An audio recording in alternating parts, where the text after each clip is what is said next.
Hi guys, what's up? I'm Mary Richardson and I help you get unstuck and overcome the things that are keeping you wound up and stuck in that place you don't want to be, whether it's from a narcissistic experience or from something else. So in this video, I am going to walk you through some things that you might find very interesting about a narcissistic experience. Just setting up my microphone. I hope that you can still hear me. All right. I'm sorry for the delay. All right. So narcissistic experience. How many of you have been in a narcissistic experience or a toxic relationship? All right. Raise your hand, or in your mind, raise your hand, right? Yeah. So if you've been in a toxic relationship, maybe with a family member, that's usually the most common, but also a personal relationship where you found that you sort of, it almost feels like you woke up and you realize, wait a minute, this is really toxic. It's really unhealthy. I'm not doing well. And you kind of start to piece the puzzle together that one person seems to be doing all right at the expense of yourself. So this video, I'm going to talk about the correlation, the link between a narcissistic experience and being overweight or having weight issues. Maybe you found that you lost a lot of weight in that relationship, or maybe you, after leaving the relationship or that experience, you realize how much weight you had put on and how unhealthy you were living. And which, of course, getting out of a toxic relationship is very emotional, especially if it's a family member. You might feel like you wanted to go no contact or low contact, and you might feel like just drained, and now you have weight to lose and you're not eating right. You don't feel emotionally great about yourself. That might not be from the weight. It might be just from the experience of being around a narcissist. We know that narcissists control, manipulate. They want to keep people in pain around them so that they can feel better about themselves, because it's always all about what the narcissist needs and wants. And if you notice, a narcissist will rarely have people around them who are doing better than they are. They don't like it. They're not like the rest of us, where we can find that inspiring. We can find good things to take away from being around people who have more than us and are doing things that we want to do. We find it inspiring and can lift us up. It's not that way for the narcissist. They don't like it. They only want people that they consider to be, it's going to sound harsh, but less than them, have less than them, be doing less than them, not doing as well as they are, because it lifts them up. So knowing that, we know that a narcissist is all about manipulation and control. And it might seem to you, if you had a family member that was a narcissist, that they were rather obsessed with you and your weight, or their spouse's weight. And over time, you may have noticed that the spouse gained weight, lost weight, gained weight, lost weight, based on how the narcissist treated them, where it was the narcissist would always, of course, act like they were doing their spouse a favor, maybe, or the family member a favor by bringing up the weight issues. But it may feel like more like manipulation as you look at it from a distance. You can see that maybe in a personal relationship with a narcissist or a toxic person. Even in the workplace, you might notice a narcissist kind of looks you up and down, and you get the message, right? You get the message, either it's your clothes, your weight, your height. Yeah, your height. Yeah, I had someone really want to, very toxic person, really wanted to challenge me about my height. Like, what's the problem here? It's who I am. What is the problem? And it was a very interesting confrontation. because A, it's none of their business, and B, what do you want? It's none of their business, and it doesn't affect them. But it's all about that control and really making you see through their eyes that how they see you. That's how the narcissist really interacts with people, is they want to know all this information about you so that they can use it to make you feel bad about yourself. And part of that is very covert in they will tell you how they feel about the way you are and the way you look. And it's, of course, if you've noticed, a narcissist, it's usually always negative, never anything positive, like, you're beautiful for who you are, or it's always a show in front of other people about how much they care about you, but they might secretly be telling you really negative things like, you really look terrible today, but then they give you a hug. So it looks good from a distance, like they're hugging you, but in your ear, they just whispered how bad you look, right? So I'm not kidding you. And if you've been in a narcissistic, toxic relationship, or had a toxic or narcissistic family member, that's how they are. So welcome aboard. Welcome into this video. Let's talk some more about the link between narcissism and your weight.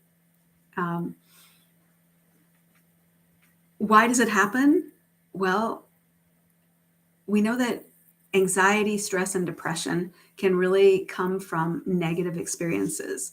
It's not the only cause, of course, but when you're in a relationship or interacting with someone who is a narcissist, it's very stressful because at every turn, it feels like you can't relax because they're always wanting something from you. They're just a step away from getting you to do something for them, or getting you to tell them how great they are, or trying to bolster them up because they're having a bad day. Meanwhile, you've got loads of things on your plate that they never get to because you're too busy trying to feed their needs. And that's let's go off on that tangent for a minute. You ever noticed when you're in a narcissistic experience that the things you need help with, they rarely want to help you with unless there's something in it for them. And they will let you know immediately, like, well, after this, I would want this from you. After this, I would want you to,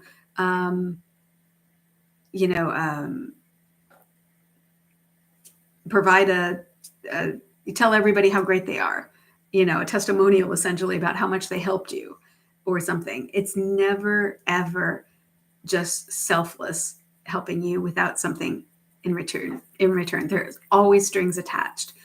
So when you're in the middle of that experience,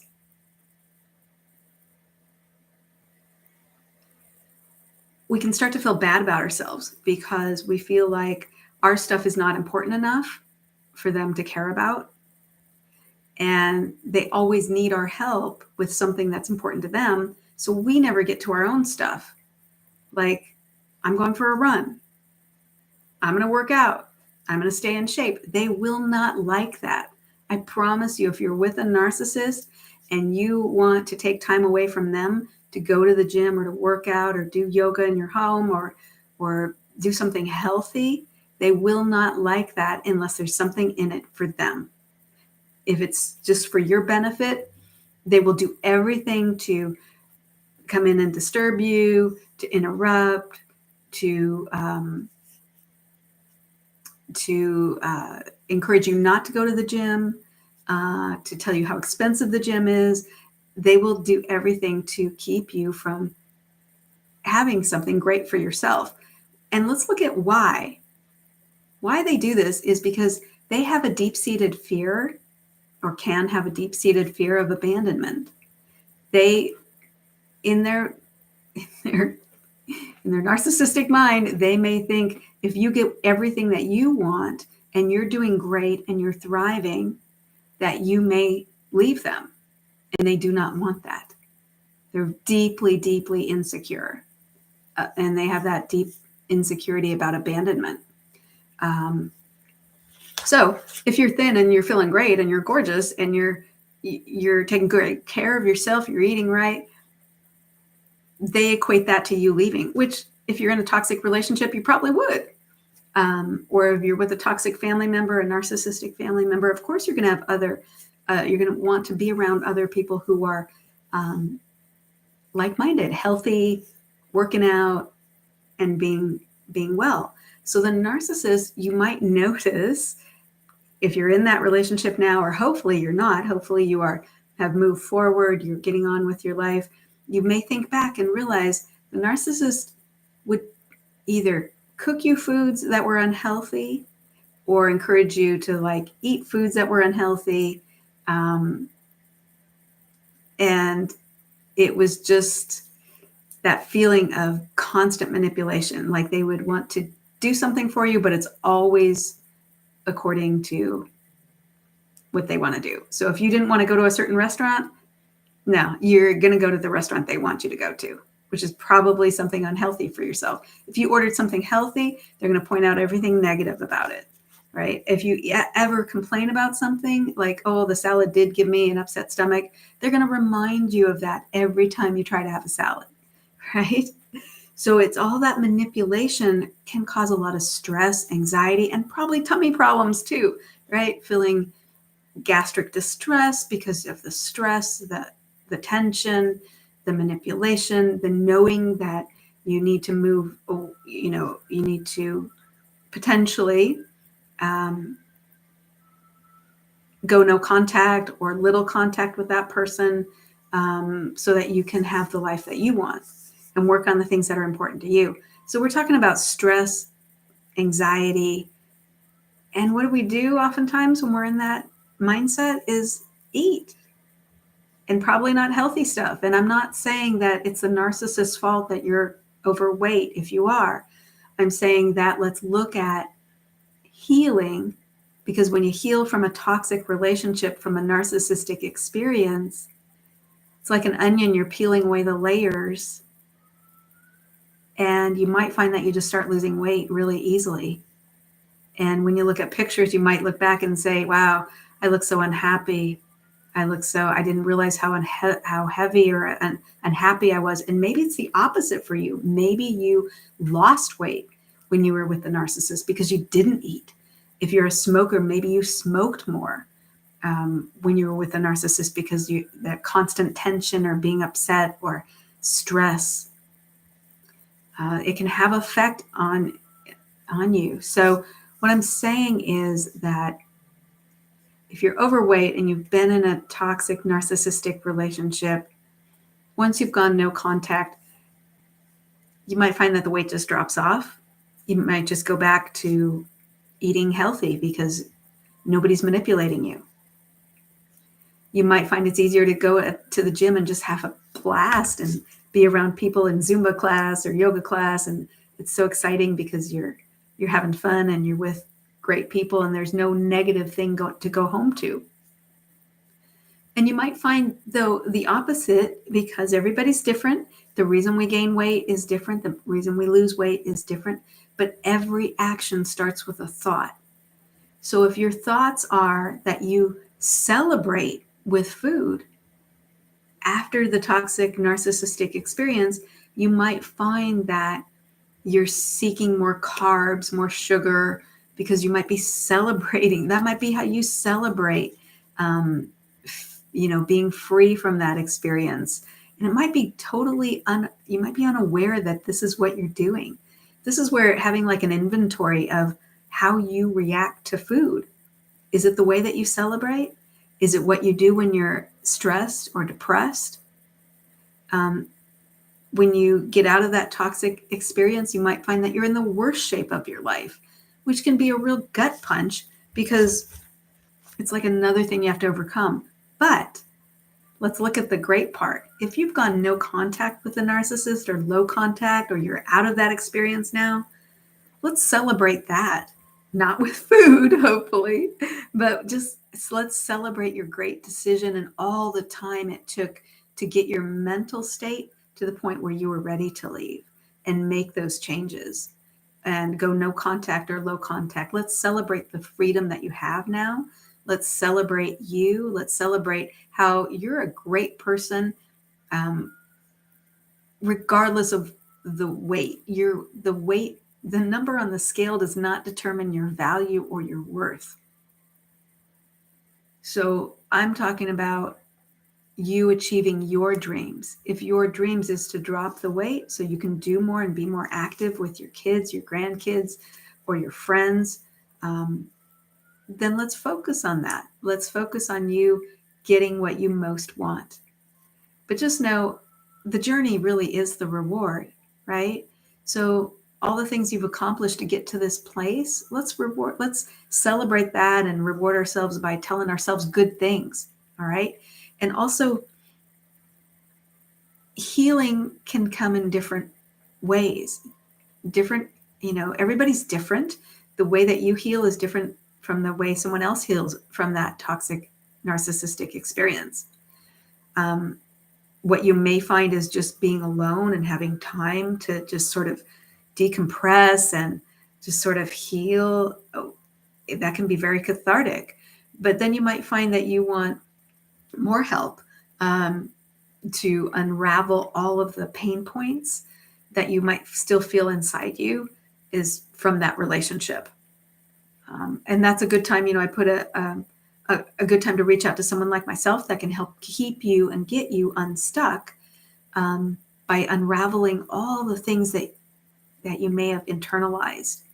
It doesn't, the way I do it, you don't necessarily have to relive all those painful experiences, but just deal with them so that you can have total freedom and move forward in your life. And if you're interested in that, of course, I'll put a link in the description box. We can jump on a free consultation, about 15 minutes. And anyway, so look for that in the description box. If you see a Calendly link, that's it. Calendly, that's hard to say.